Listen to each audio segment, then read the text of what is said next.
أعزائي التلاميذ، مرحبا بكم في قناة تعلم معنا. إذا رايحين نكملوا التمرين الثالث والرابع لاختبار الفصل الثاني لمتوسطة بلحس الهواري.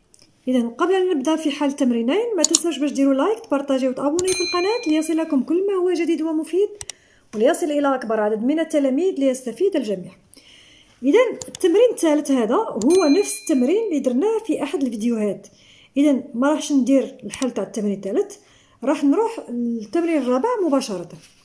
إذا التمرين الرابع عندنا وحدة الطول هي سنتيمتر، عندنا A B C مثلث قائم في A، بحيث طاونا الأطوال A B يساوي 3 سنتيمتر و B C يساوي 5 سنتيمتر. السؤال الأول قالوا لنا أنشئ الشكل ثم حدد الطول AC. E نقطة من المستقيمة AB، حيث AE تساوي 1 سنتيمتر. المستقيم الذي يشمل E ويعامد AB يقطع BC في النقطة M. السؤال الثاني احسب BM. السؤال الثالث احسب كوسينوس زاوية ABC ثم استنتج قيس زاوية EMB. إذا نبدأ في الحل مباشرة. إذا عندنا كمعطيات عندنا ABC مثلث قائم في A. إذا قالوا لنا بلي BC يساوي 5 سنتيمتر و AB تساوي 3 سنتيمتر. إذا السؤال الأول قالوا لنا أنشئ الرسم. إذا عندنا AB طاونا كمعطيات AB يساوي 3 سنتيمتر، BC اللي هي 5 سنتيمتر. إذا المثلث راه قائم هنا. إذا هذا هو الرسم تاعنا تاع المثلث. الآن السؤال قالوا لنا احسب الطول AC هذا.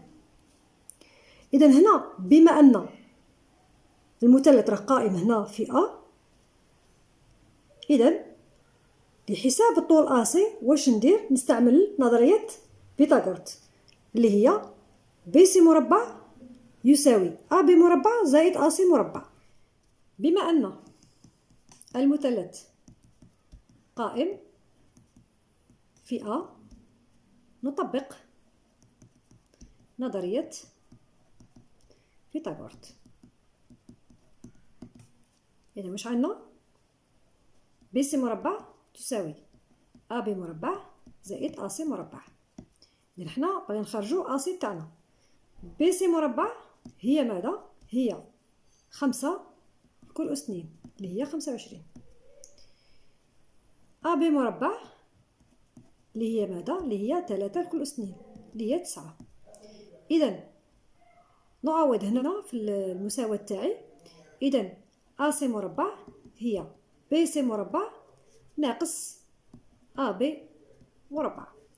إذا AC مربع تساوي BC مربع اللي هي 25 ناقص 9. إذا 25 ناقص 9 تعطيني 16. إذا معناه أن AC هي ماذا؟ هي زائد ناقص جذر 16. إذا حنا نعرفوا باللي الطول عمره لا يكون قيمة سالبة. إذا معناه أن AC يساوي جذر 16 اللي هي 4. إذا 4 سنتيمتر. الآن قالوا لنا E نقطة من AB. إذا هي لا E، حيث AE تساوي 1 سنتيمتر. الطول هذا 1 سنتيمتر. المستقيم الذي يشمل E ويعامد AB، إذا هذا المستقيم يقطع BC في النقطة M هذه. احسب BM طول هذا BM. إذا هنا عندنا المستقيمان AC و EM متعامدان. إذا هنا راهم عموديان على نفس المستقيم اللي هو AB هذا. إذا بما أنهما عموديان على نفس المستقيم AB فهما متوازيان، معناتها AC يوازي EM. إذا بما أنهما متوازيان نطبق هنا نظرية طالس. إذا النقاط هنا BMC راهي على استقامية واحدة، وهنا النقاط BEA راهي على استقامية واحدة. إذا معناتها BM على BC تساوي BE على BA. نقدر نخرجوا BM ماذا تساوي. إذا سؤال ثاني حساب BM. إذا المستقيمان AC و EM متعامدان على نفس المستقيم اللي هو AB، بالتالي فهما متوازيان. إذن بما أنهما متوازيان نطبق نظرية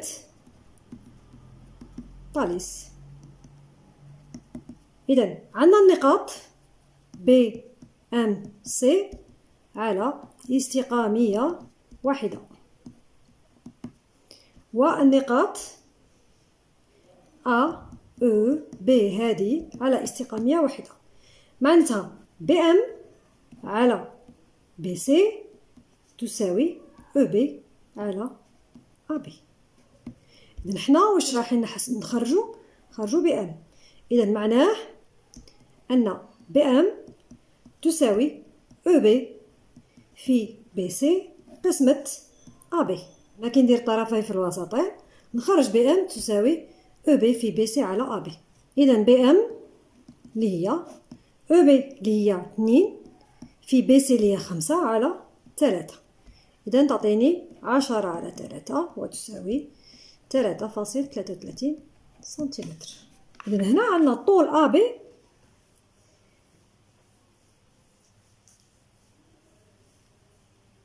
إذن عندنا الطول AB هو 3 سنتيمتر، هذا قاع يساوي 3 سنتيمتر. إذن المسافة هذه ما بين AE هذه تساوي 1 سنتيمتر. طاوها لنا كمعطيات، قالوا لنا AE يساوي 1 سنتيمتر، معناتها EB هذه تساوي 2 سنتيمتر.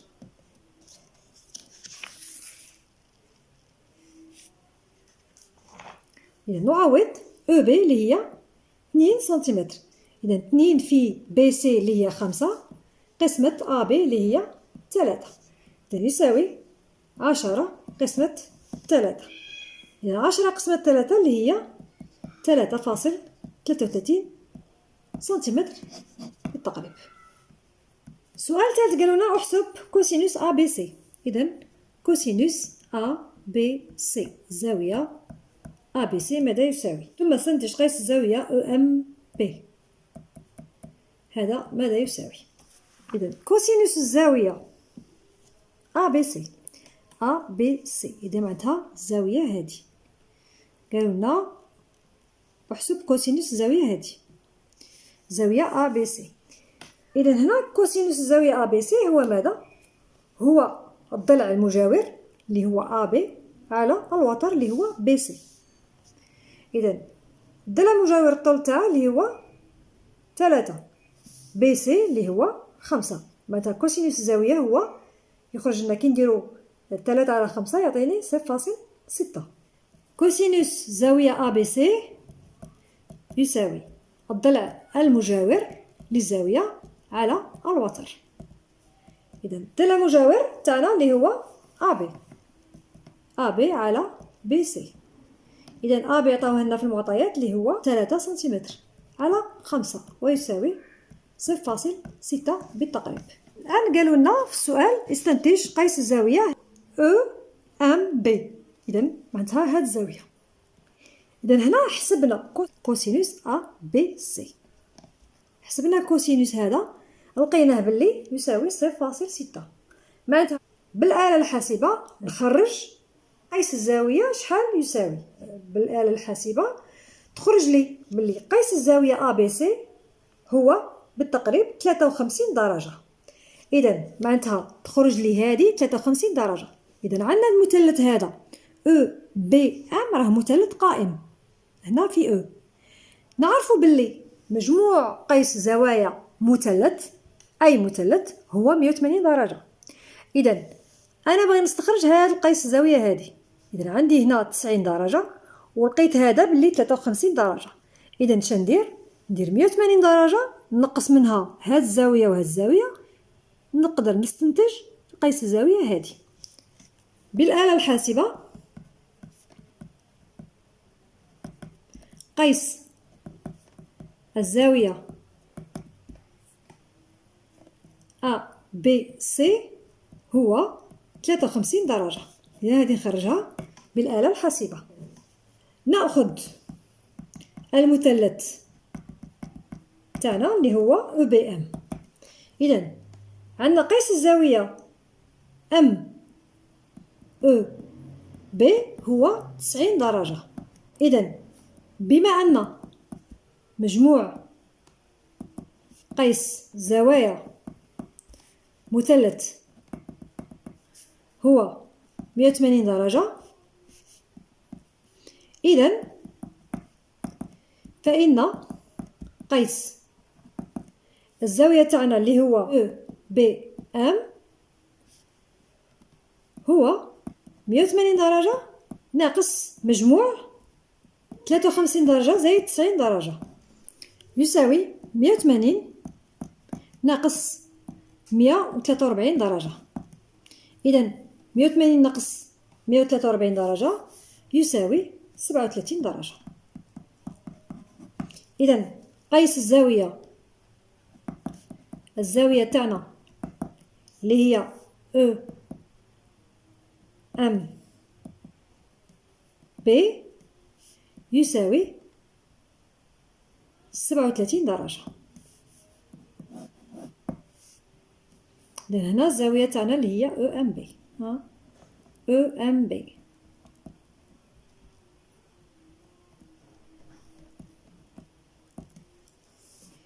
إذا كان هذا هو التمرين تاعنا تاع اليوم. إذا عندكم أسئلة ديروها لنا في التعليقات.